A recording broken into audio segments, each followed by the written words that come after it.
Do you dream of creating intelligent systems that learn and adapt just like us humans? Well, guess what? It's not as far-fetched as you might think. Today, you're going to discover exactly how to train an AI model from scratch, step by step. We'll cover everything from data collection to model evaluation with practical tips, real-world examples, and insider tools used by professionals. And trust me, this might be the moment that launches your first AI project, so stay tuned till the end. Trust me, you don't want to miss out. So what exactly does it mean to train an AI model? Well, imagine you have a dog. Teaching your dog tricks is a lot like training an AI model. In this case, your dog is the AI model, and the trick is the behavior you want the model to learn. Just like you show your dog a ball and say, "Fetch." In AI, we feed the model with data and tell it what to do.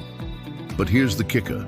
In machine learning, the model isn't explicitly programmed to recognize a ball or fetch it. Instead, it learns from experience. The more it practices, the better it becomes at making accurate predictions. That's the essence of training an AI model. It's about letting the machine learn from data and make decisions autonomously. Step 1. Data collection. Think of data as the ingredients for your AI model's recipe. Without the right ingredients, your dish won't turn out right.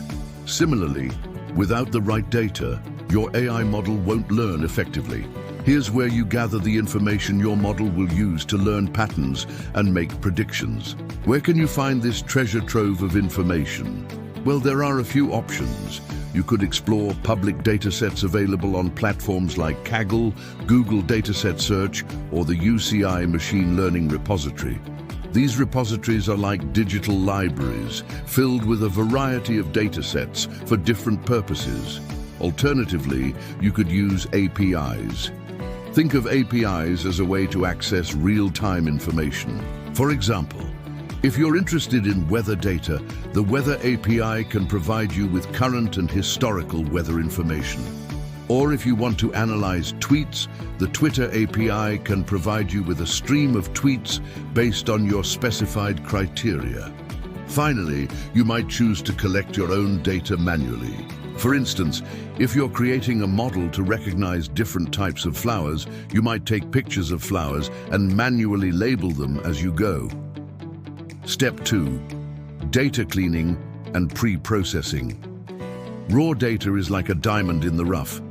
It might hold immense value, but it needs some polishing before it's ready to use. This is where data cleaning and pre-processing come in. Why is this step so important? Well, the quality of your data directly impacts the performance of your AI model.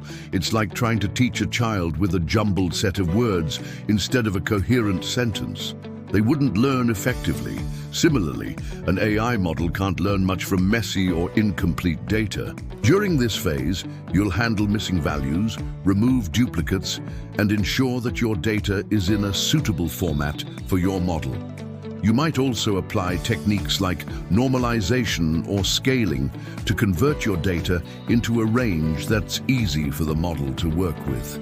Imagine trying to teach a student whose grades are on a scale from 0 to 100 alongside another student whose grades are on a scale from 1 to 10.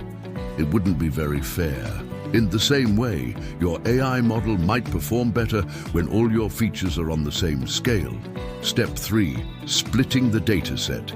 Now that your data is clean and ready to go, it's time to split it into different sets for training, testing, and validation. The training set is like the textbook for your AI model. It's the primary set of data used to teach the model and help it learn the patterns and relationships within the data. The test set is like the final exam. It's the set of data that your model hasn't seen before, and it's used to evaluate how well it has learned during the training phase.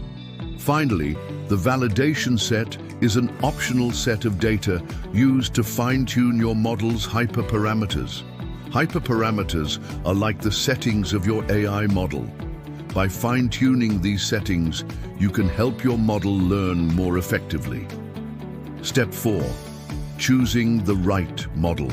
With your data split and prepared, it's time to select the right AI model. Different models are suited for different tasks. For instance, if you're dealing with images, a convolutional neural network, CNN, might be a good choice. If you're working with text, a transformer model such as BERT or GPT could be beneficial. And if you're predicting numbers, linear regression or a decision tree might be the way to go. It's like choosing the right tool for the job. You wouldn't use a hammer to paint a picture, right? Step 5, training the model. You've chosen your model. Now it's time to put it through its paces and train it. During the training phase, your AI model learns from the training data. It makes predictions and compares them with the actual values. It then adjusts its internal settings called weights and biases to improve its performance. This process is repeated over and over again until the model can make accurate predictions on the training data. Step 6, evaluating the model. Now that your model is trained, it's time to see how well it performs. Evaluation is where you assess the quality of your model's predictions using the test data. During this phase, you'll typically use various metrics to determine the accuracy and reliability of your model's predictions. Some common metrics include accuracy, precision, recall, and the confusion matrix. These metrics provide insights into how well your model generalizes to new data. Step 7, avoiding overfitting.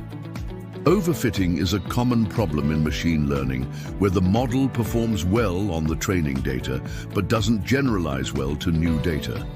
It's like a student who memorizes answers for a test but can't apply the knowledge to new problems. To avoid overfitting, you can try using more diverse data, applying regularization techniques, or using dropout layers.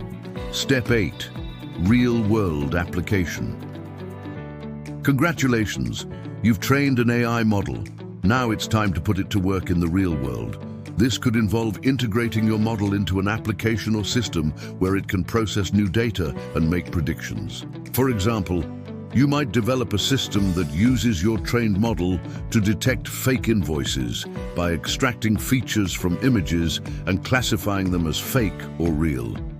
And there you have it, a comprehensive guide to training your first AI model. Remember, this is just the beginning of your journey into the exciting world of AI. Keep learning, keep experimenting, and who knows what incredible AI applications you'll create next.